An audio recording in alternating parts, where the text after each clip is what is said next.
that sequence today. You'll probably feel like I'm rambling, and if I am, oh well, it's been 2 years, so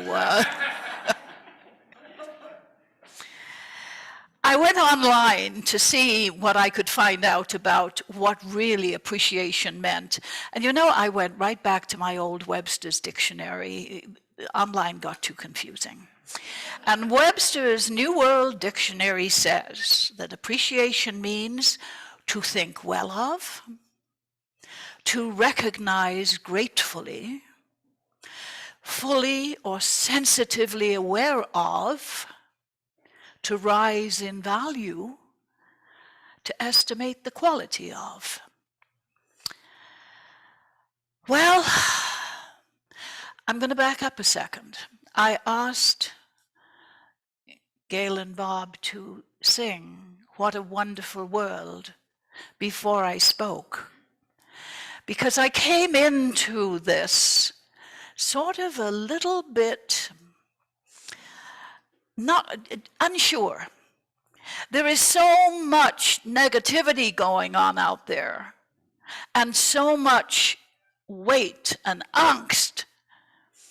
I didn't want to bring that into my talk. I didn't want to bring that in with me today. I can't do anything about it other than send my love. That's all I've got to give is my love. So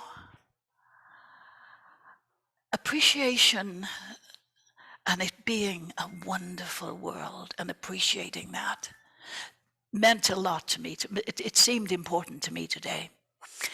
And I recently, without realizing that it tied in with what I was talking today, had 2 experiences with ladies that I know quite well. And one always faces life head on. She has this really unusual approach to life. She just marches through it. But she said, I discovered the gift, and I have, to the best of my ability, I've put together what she told me so that I can pass it on to you. I've discovered the gift that comes from adversity. My husband, who's in his 50s, was recently diagnosed with Alzheimer's disease, and it turned our whole world upside down. I was devastated, but at the same time, it was a relief to finally know what was wrong. But I'm well aware of the grim outlook of this disease. It's really heartbreaking and frustrating to see him struggle to communicate and express himself. It tears me apart seeing him standing in front of his closet, not sure why he's there. However, this disease has brought us closer together. I cherish moments with him that I'd never have given a second thought to. Letting the dishes go when he suggests we take a walk, or go and swing on our outdoor garden swing. He looks at the world with new eyes. He points out to me the way the glint of the sun plays on the fountain, or the delicate spider web between the bushes. I'm learning to live in the moment and to be aware of all of the beauty and the wonder that surrounds us in this world. My husband's illness is molding me into being a better person, more tolerant, more patient, and full of gratitude for each moment that we spend together. Challenges will come, but they can richly bless us. We find our life-changing direction and see possibilities we may have missed if trouble had not brought its gift to us. And at the time, I was filled with sadness, but also admiration for the courage of both of these people. But then I had a few private moments and realized how I have learned, how some of the things that have looked the blackest, have looked like I could never have wished them in my life, have turned out to be incredible blessings. Another woman I know was diagnosed with cancer. She's gone through surgeries, chemotherapy, and radiation treatments. And when I asked her recently how she was doing, she looked at me, grinned, and said, "Life sparkles." Since the onset of the disease, she appreciates life more fully. She sees a sunrise or the way the reflection of the sunlight is on water, and she feels like she's seeing it for the first time. She feels like she is looking at the world awash with beauty for the first time, a new life. And she's seeing it in ways she's never seen before. The kindness is done to her by her friends means so much more to her. And she said, life sparkles. And as Brian informed me that our focus this month was on appreciation, wow. If you can have deep appreciation for life under those sets of circumstances, what have I got to complain about? I'm not a very good person when it comes to listening to the news. I didn't realize that the song I asked you to sing was a Coke commercial.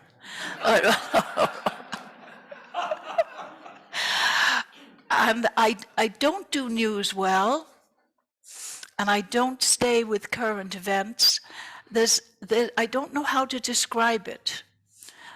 Maybe it's called keeping the high watch, but it's that love, that sense of, what can I do here? I can send love. But what are some of the things that I appreciate?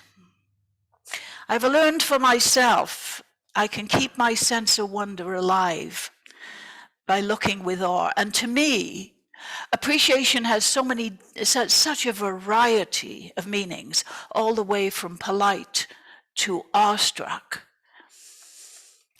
But I'm learning to look at commonplace things with new eyes.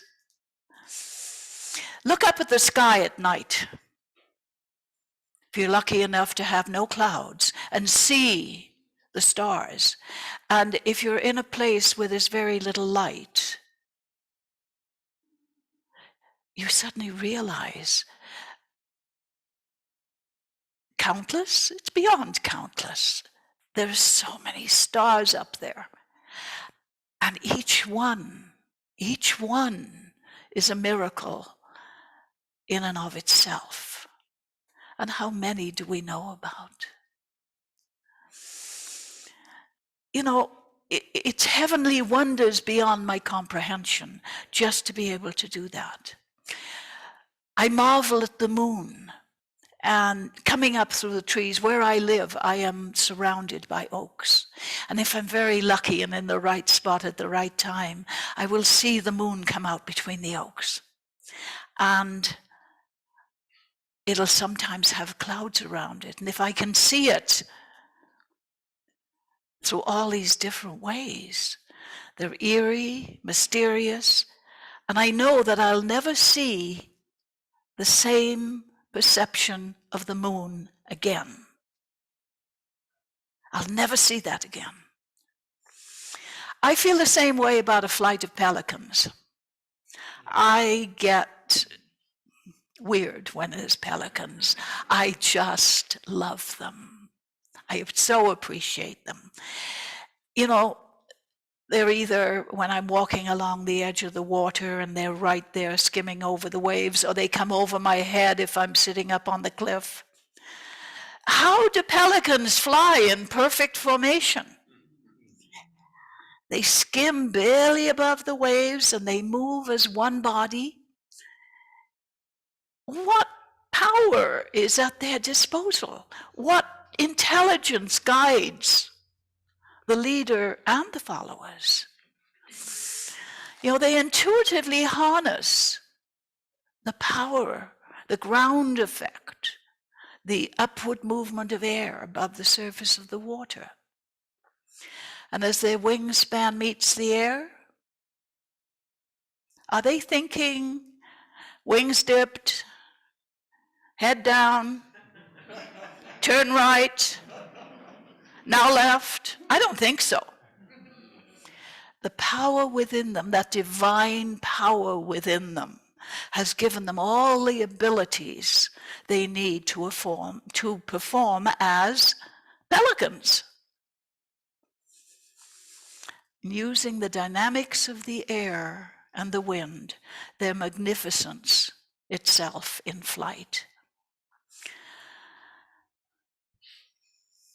I'm in awe of new babies. To me, a new baby is a manifestation of a spiritual being coming into finite form. It's God expressing, and we get to see it right at the beginning, God expressing uniquely as only this child can express it. And the parents through whom this child came forth, playing their part in the drama, the divine drama of life.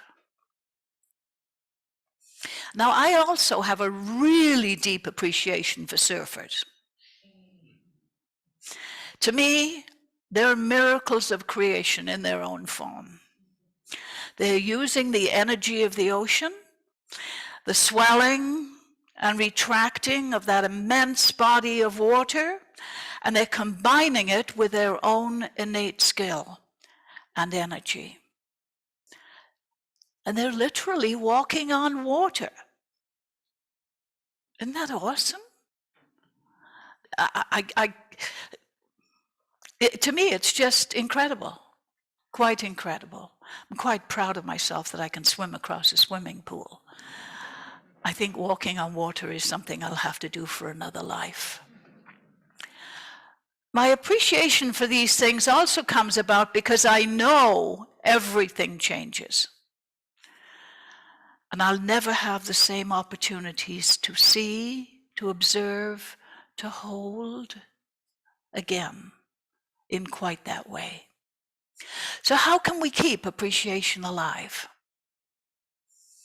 We can help each other. When we speak words of affection and encouragement to each other, we connect at a soul level. Many years ago in the 1950s, the author and writer Arthur Gordon was searching for treasure among the keepsakes in the old southern mansion that had been his family home for generations. There wasn't much of monetary value, but he discovered old letters from family members to each other. Sentiments like these: "Have I told you lately what a wonderful person you are? Never forget how much your friends and family love and admire you." Imagine getting that in a letter. Or, "You don't know how much your visit meant to each of us. When you left, I felt as if the sun had stopped shining." And, "The courage with which you are facing your difficulties is an inspiration to all of us. We haven't the slightest doubt that in the end, you will triumph over all of them. And never forget how much you are loved and admired." The faith, the encouragement woven into powerful support network. It's easy to see how words like this, written with feeling, and spoken from the heart, could keep someone feeling supported and eager to face life head on, knowing you're loved and appreciated. I find as I get older, and I'm getting there, more inclined to compliment people, whether I know them or not. It's actually quite fun. I'm getting to be one of those kind of old ladies who can be a little outrageous when they want to. But in the grocery store, I'll notice a lady with beautiful hair or a very attractive jacket or sweater, and I'll compliment them. You look beautiful in that jacket. What gorgeous hair you have. I remember there was a woman in front of me in line, an interminable line at the bank, with the most beautiful, naturally curly gray hair. And I'm going, I want that. I wish mine looked like that. So I finally tapped her on the shoulder. I said, your hair's beautiful. Her face was shocked, and then she the smile just from side to side. She said, "Oh, thank you. I never know what to do with it." So I also like to surprise parents with babies, particularly in the store. You know the ones I mean, that are looking harried, and there's a toddler that's running and grabbing things off the shelf, and a baby crying sitting in the basket.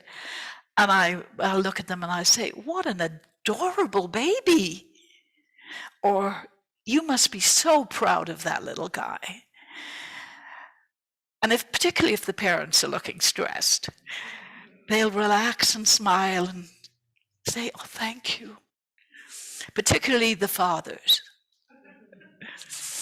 So what else can we do to promote and enhance appreciation within ourselves and others?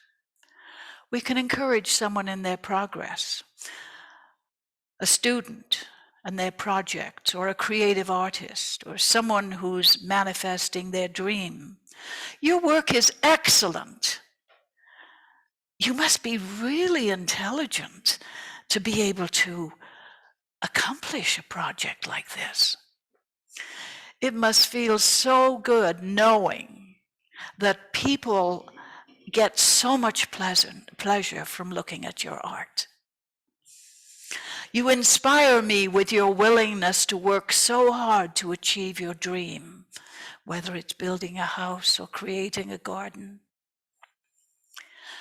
And when I'm in restaurants, I have fun. You're an excellent waitress. Or particularly if I'm in one of these craft places or in a store where people's handwork is there, you do beautiful work. You must feel really good about yourself and what you accomplish. I'm so glad I have someone with your skill that I can bring my business to. Aren't those the kind of things that make us all feel that life has meaning? You remember the stories of Hans Christian Andersen? And there was usually a kind and amiable fairy godmother with a wand who would wave it over the cradle and say, I bestow upon you. Maybe it was beauty or wisdom or bravery or wealth, or some other sterling character that meant that they were going to go on and live a wonderful, fulfilling life. But I don't remember any of the stories where the gift was appreciation. Do you? Ever heard a fairy story where the gift from the fairy godmother was appreciation? Appreciation contains optimism. It has the power to lift us over the rough places. We all have friends and acquaintances that we admire because they've endured staggering challenges, kept their sense of humor, their interest in life, and kept their vitality. We marvel that such a person is able to retain their sense of appreciation for life. You know, the master teacher himself was a magnet for children. He was probably smiling when he said, forbid them not, for of such is the kingdom of heaven. Now, it's generally assumed that he said that because of their innocence. I don't think so. I think he said it because of their energy and their appreciation for life, their recognition of what he was all about. So, where does this love power, this capacity to react to life with love and wonder come from? I believe we all start out with an adequate supply. But where does it go? Why don't we all have a good supply of it now? I think routine deadens it. Familiarity dulls it. We forget about our ability to be in awe and wonder in our vision. There was a writers' club established at the University of Wisconsin in the early 1900s. The male members were a group of brilliant young men, some with considerable literary talent. And their group was intended to critique each other's work, but instead, each manuscript was mercilessly dissected. And the sessions were so brutal that they dubbed themselves the Stranglers. The women of the female students, who were probably separate from the male students in class, we're talking about the early 1900s, they started their own club. They called themselves the Wranglers. They too read manuscripts aloud, but they had a credo. All criticism and comments had to be positive and encouraging, no matter how difficult it might be to find that. 20 years later, one of the university alumnus analyzed his classmates' careers. None of the bright young men had made a literary reputation of any kind.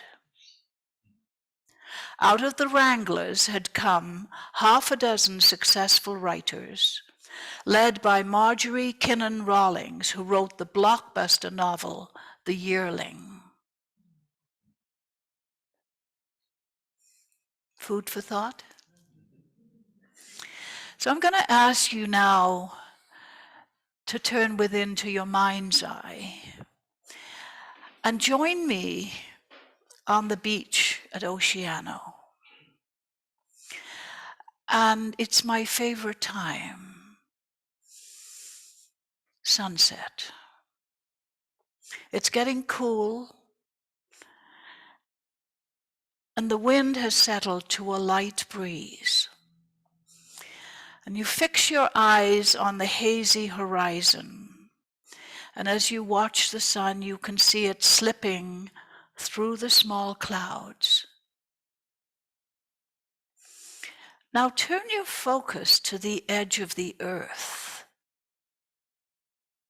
and watch it carefully and observe that it's tilting upwards. The sun is being obliterated by the rising of the earth. The sun itself is standing still. What we've always called a sunset is in fact an earth rise. Who knew? This then is the shift in perspective, the changing of the awareness from the ho-hum to awe, a new appreciation for the multiplicity of perspectives in living this thing we call life, living it with awe and wonder, with appreciation. Namaste.